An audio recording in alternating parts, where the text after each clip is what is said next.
Hey, welcome back. Thank you so much for being here. We recently celebrated Coffee Day. Yes, there is a day designated to that fabulous drink that gets us going in the mornings. Here to talk about the importance of slowing down, maybe taking a coffee break, what to do with that break, is the author of a new book, Fika That, the Swedish secret to creating your best life. Emile O is here and joining us from San Francisco, I believe.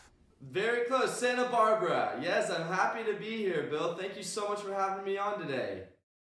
Well, I love the idea of this book. Explain, first of all, how the Swedish, you are of Swedish descent, how the Swedish enjoy their coffee and how North American culture does it. All right, so yeah, I'm Swedish. I was raised in Sweden. I come from a Swedish background.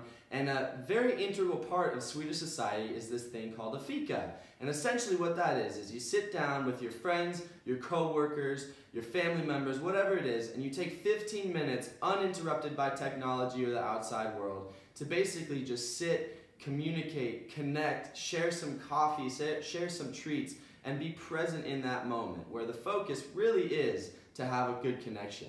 Now, here in America, I've noticed that a big problem is when people take their coffee breaks. They'll go to Starbucks, they'll have their headphones in, they'll be reading on their phone, on their laptops or whatever, and it's almost natural to go ahead and have a coffee break without even talking to anybody else.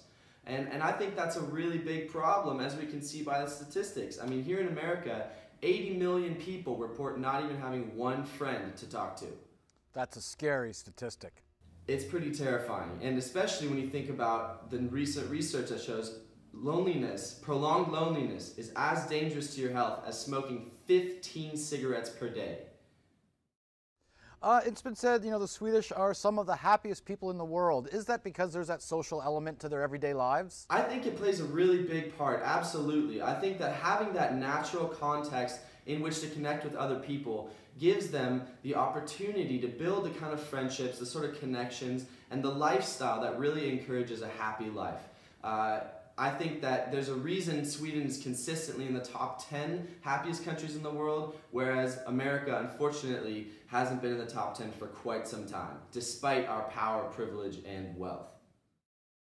Well, give us some tips. How do you recommend people go about taking their coffee break? So if I could talk to anybody when I speak to my clients, I usually say, listen, it starts with asking somebody to sit down, to say, hey, would you agree to just, let's chat, let's catch up. You can agree with each other to put away the technology for 15 minutes, set it aside, and that's becoming a rarer and rarer thing right there. But say, okay, these 15 minutes, we're not going to check our phones, we're not going to answer any texts, we're not going to watch TV, no music, etc. That's a really crucial aspect. Then what you do is you you get a cup of coffee, you bring a nice tasty treat, and you sit there and you break bread with somebody. And that alone, the act of sharing and communicating over a little snack like that, is something primal happens that builds a level of trust and connection that is very hard to find any other way. And so basically, after that, you share some laughs, share some smiles, and you go back to your day after 15 minutes feeling rejuvenated, happier, and more connected than ever. Well, in your book also details you highlight conversation starters, perhaps, topics, and fun coffee facts. Give us some. Absolutely. Well, some of my favorite conversation starters are questions. I think a lot of people think they have to say something interesting to get a conversation started, like come up with some amazing fact or some funny story or something, which that's great, but I like to encourage people to start with questions.